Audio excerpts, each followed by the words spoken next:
politique de la allez, comme on dit, présumé innocent, puisque aux États-Unis, par exemple, il y a eu un cas où un site internet recensait justement les adresses de pédophiles, nom, prénom, etc. Et dans ces listes, il y avait des pères de famille qui n'avaient manifestement jamais rien fait et qui étaient par erreur dans ces listes. Oui, c'est une dérive aussi. Je suis pas du tout d'accord avec les comment est-ce qu'on peut dire, les a priori.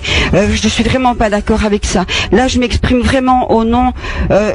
Je m'exprime vraiment concernant les auteurs qui ont été accusés et mis en prison avec des preuves. On peut pas accuser à tort et à travers.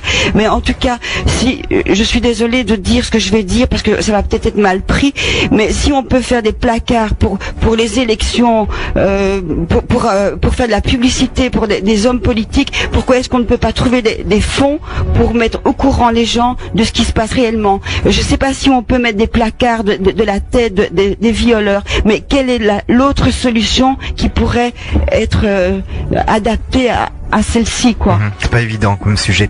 On a normalement en ligne Bianca qui est avec nous. Bonjour Bianca. Bonjour. Bonjour, comment ça va? Ben ça va. Ça va, parce que je vous sens un petit peu ému, vous aussi. Ah ouais, depuis le début de l'émission, ça coule. Oui, c'est pas évident, hein. Alors vous avez aussi... bonjour à ma sœur quand même. Ben oui, vous êtes la sœur donc de Marie Cauderlier. Alors c'est vrai que... Oui, je lui dis bonjour. Elle vous entend. Alors c'est vrai que vous aussi finalement vous avez connu des instants difficiles. Est-ce que vous avez le sentiment aujourd'hui d'être très attentive justement à ce qui se passe? Oui, je suis attentive mais impuissante, quoi. On est impuissant de toute façon, hein. Ma sœur a eu le courage de faire un livre. Je suis toujours en souffrance depuis cette époque, en dépression. Je me soigne pour les nerfs, je prends des médicaments pour dormir. J'ai jamais eu de suivi de quoi que ce soit. Hein. Ça vous a manqué? Donc, ça vous a manqué de ne pas avoir justement une aide extérieure? Ça me manque toujours. Mais ça me manque toujours. Seulement, on n'a pas spécialement les moyens. J'estime que c'est même pas à moi de devoir payer les frais. Bien sûr. Ça fait des années que je paye. Tu as raison. Tu sais, j'ai même pensé à quelque chose il y a pas très longtemps. Je crois que je l'ai proposé dans le dossier que j'ai remis à la ministre Hüttebroek quand je suis allée chez elle. On parle beaucoup de ces dédommagements que les victimes pourraient avoir de la part des prêtres, etc.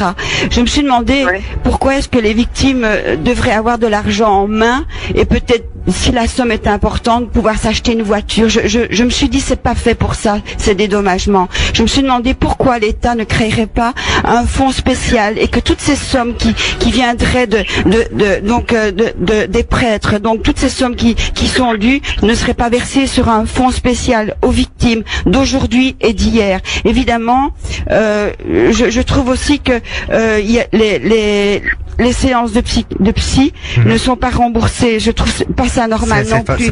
Les gens n'ont pas les moyens de se faire soigner. Alors pourquoi pas ne mettre un fonds où tu aurais le droit d'aller avec ton bon de mutuelle, hein, la prescription du médecin pour te faire rembourser à chaque séance.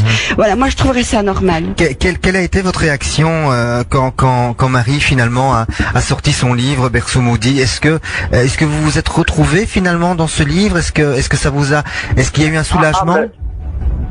Il m'a retrouvé évidemment, parce que je suis même un personnage le plus important dans ce livre. Je sais pas si vous l'avez vu. Tout à fait. Mais bon, moi c'est quand même une histoire qui a duré pendant au moins 6 années. Oui. Tous les 15 jours, plus les grandes vacances. Je n'ai vécu que là-dedans. Je ne pouvais même pas me concentrer à l'école, j'étais dernière de classe tout le temps. J'ai jamais eu un soutien de personne. J'étais vraiment, la journée j'y pensais, la nuit j'en rêvais. Je ne vis pas avec ça, moi, c'est un vrai fardeau.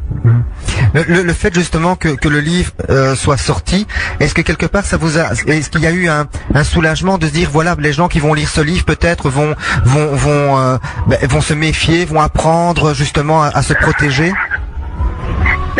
Pour les gens, oui, j'espère qu'ils seront protégés, que les parents pourront protéger leurs enfants. Moi, personnellement, je peux pas dire que ça m'a fait du bien, parce que ça m'a ravivé plein de souvenirs, des détails que je connaissais plus, et que ma sœur, elle, les moindres détails, elle se souvient de tout. Bien Mais sûr. moi, tout est revenu petit à petit, et maintenant, je vous le cache pas, je passe des nuits blanches. Hein. C'est difficile, mais c'est bien pour les autres que le livre soit sorti. Mais par contre, actuellement, je commence à aller mieux. Je sens une amélioration. Je pense que c'est le prix à payer. Il faut s'exprimer, il faut dire ce qui s'est passé pour aller mieux. Disons que c'est vrai que On descend, on retombe dans l'enfer, c'est vrai. Mais un petit peu à la fois, si vous voulez, c'est un peu une reconstitution des faits. Et le fait de repasser tout ça, eh bien, on remet les fautes aux vrais auteurs. Alors c'est vrai qu'on reçoit énormément de témoignages, vous vous en doutez, Bianca aussi, des messages finalement d'espoir aussi, puisque plein de gens nous disent, ben voilà, moi je ne me rendais pas compte de telle chose, de tel danger peut-être aussi. Donc finalement maintenant je suis plus vigilant, je fais attention, et en même temps, voilà, la cause aussi finalement de protéger les enfants, les gens se mobilisent, et quelque part c'est aussi un signe que voilà, ça va aller mieux. C'est le but de Berceau Maudit. J'espère que les gens vont se mobiliser. Dites-moi. En fait, je dis quand moi, je ne sais pas ma soeur, mais moi en tout cas, depuis que j'ai vécu ça, moi je vois des pédophiles partout. Hein. Ah oui, c'est ça. J'en vois à tous les coins de rue. Hein. Vous êtes méfiante. C'est triste de vivre comme ça. Hein. Ouais. Oui, moi je faisais peur aux hommes à cause de ça. Quand j'étais enfant, le peu d'hommes que j'ai connus qui étaient normaux, tout à fait équilibrés, les pauvres, ils avaient peur parce qu'ils ressentaient chez moi une crainte, et ils se demandaient pourquoi. Évidemment, moi-même je la comprenais pas parce que j'ai vécu dans toutes ces horreurs, mais je ne me comprenais pas moi-même, et j'avais peur que quand on me touche amicalement, tous les gestes affectifs étaient interprétés de manière horrible. Mais voilà, en tout cas, alors, je voudrais encore dire une petite chose, s'il vous plaît. Je voudrais quand même avoir une petite pensée pour ma sœur plus jeune que moi, qui a vécu aussi la même chose. Oui, c'est vrai. Elle est dans le livre aussi, on l'a pas oublié. Elle est aussi en grande souffrance. Voilà. Merci en tout cas beaucoup, Bianca. On vous sent très très ému. Et c'est tout à fait. Moi, ce que je voudrais encore ajouter à tout ça, justement, ça va être très court, mais mes sœurs ont plus de 50 ans. Nous sommes toutes les trois dans un état épouvantable à cause de ce passé.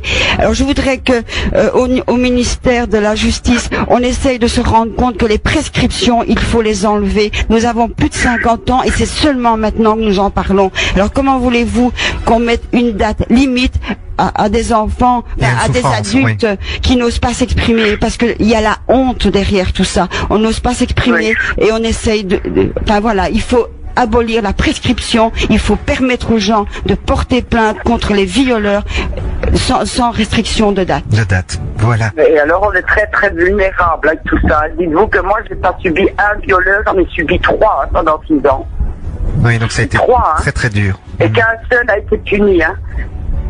Donc le reste j'ai dû le garder pour moi aussi. Hein. C'est ça, bien sûr. Il y en a qu'un qui a été puni parce qu'on ne savait pas pour les autres. Hein. Voilà, donc vous avez été bien courageuse en tout cas. Merci quand même de faire l'émission, c'est gentil. Merci en tout cas de votre témoignage, merci beaucoup. À très bientôt. Merci. Hein. Oui. À bientôt, Bianca. Oui. Bisous, Blanchet. Voilà, donc comme vous l'aurez compris, un sujet délicat et un sujet qui apporte évidemment son lot de témoignages, également son lot de sentiments, d'émotions. Et si on en parlait, nous sommes toujours ensemble jusqu'à 14h. Nous parlons aujourd'hui de la maltraitance et des abus sexuels des enfants avec Marie Cauderlier. Alors c'est vrai qu'on reçoit énormément de témoignages, aussi bien sur internet, donc notre site www.radiocharlequin.be. On a une rubrique en direct où vous pouvez écouter l'émission sur internet, mais aussi interagir directement avec nous via un chat. On reçoit pas mal de témoignages. On nous dit d'ailleurs que on nous dit qu'il y a des personnes qui ont vécu 20 ans sous la maltraitance et qui mettent au point un modèle d'éducation pour éviter la reconduction justement de cette maltraitance. Et l'auditeur nous dit que il avait 8 ans.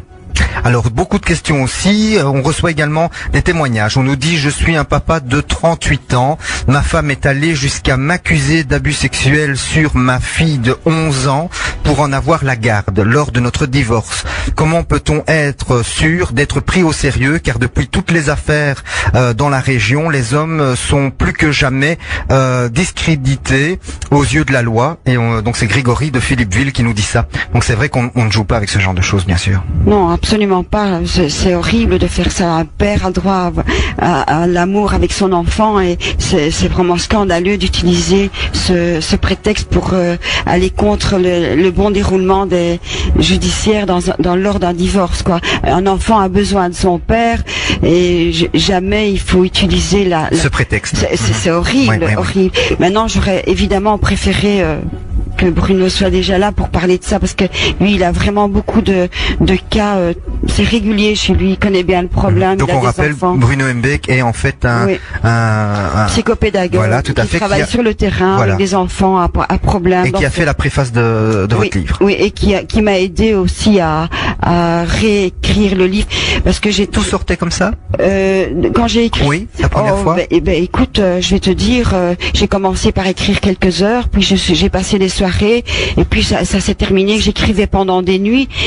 La première écriture était confuse, un mélange d'idées, de choses. Mais c'est-à-dire que j'ai commencé par faire un organigramme de ma vie, et je me suis rendu compte que je n'avais même pas tous les éléments. Donc je suis partie au parquet de la jeunesse à Charleroi pour un petit peu savoir ce qui s'était passé au tout début de ma vie, quand je suis née, et même un peu avant.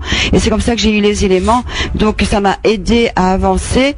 Mais évidemment, quand j'ai commencé à écrire, là, j'ai pu arrêter d'écrire. Je suis rentrée dans un cauchemar perpétuel. Je ne dormais plus. Comme ma sœur, j'étais bien plus mal après qu'avant. Et je me posais même la question, comment est-ce possible que je devienne si fragile alors que moi je me croyais si forte? Et c'est vrai que étant enfant, j'avais dû tellement mettre une carapace autour de moi que je ne ressentais plus vraiment. Je tâtais toutes les situations, je les appréhendais toutes et j'anticipais tout. Donc je n'étais même plus capable de ressentir. J'essayais d'être au mieux que je pouvais dans tout ce que je vivais.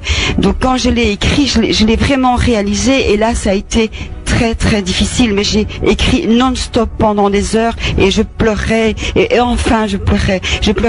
Parce qu'avant vous ne pleuriez pas. Non, quand j'étais enfant, on se moquait de nous si on pleurait, donc je ne pouvais plus pleurer, je me cachais pour pleurer et je ne savais plus.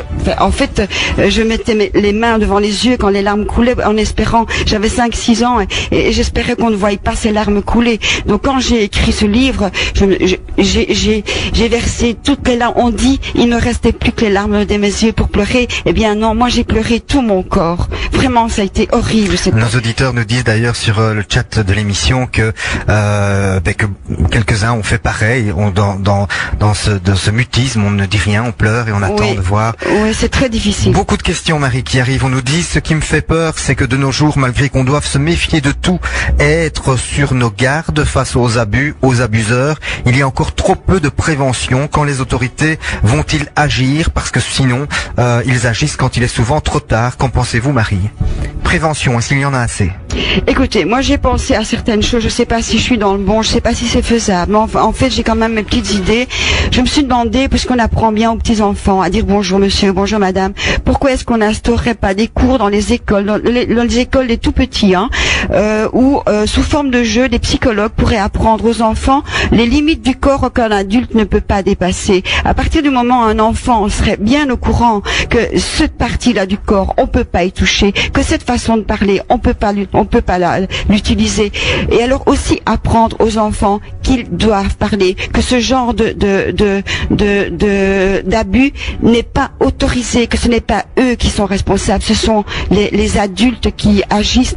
Donc des cours avec des psys sous forme de jeu pour que les enfants comprennent. On nous dit aussi, on apprend aux enfants à traverser la rue, pourquoi ne pas apprendre aux enfants à se méfier, peut-être des mais ça on le fait, mais on ne va pas assez loin. On dit aux enfants, on ne prend pas le bonbon, on ne va pas chez un inconnu, Mais on n'apprend pas aux enfants.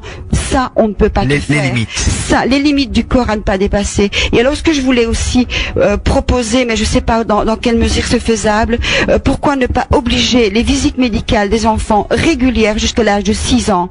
Parce qu'avant l'âge de 6 ans, l'école n'est pas obligatoire. Et quand il y a des dérapages, les autorités ne le voient pas non plus. Pas tout de suite, non. Et les enfants sont cachés chez eux. Les responsables savent ce qu'ils font, mais les autorités ne le voient pas. Donc, obliger les visites médicales régulières. D'accord. Alors, beaucoup de témoignages. On nous dit également, en passant, que voilà, certains de nos auditeurs ont également été abusés à l'âge de 6 ans et personne ne voulait les entendre à l'époque. On les disputait d'ailleurs en leur signalant qu'ils inventaient des choses, qu'un institut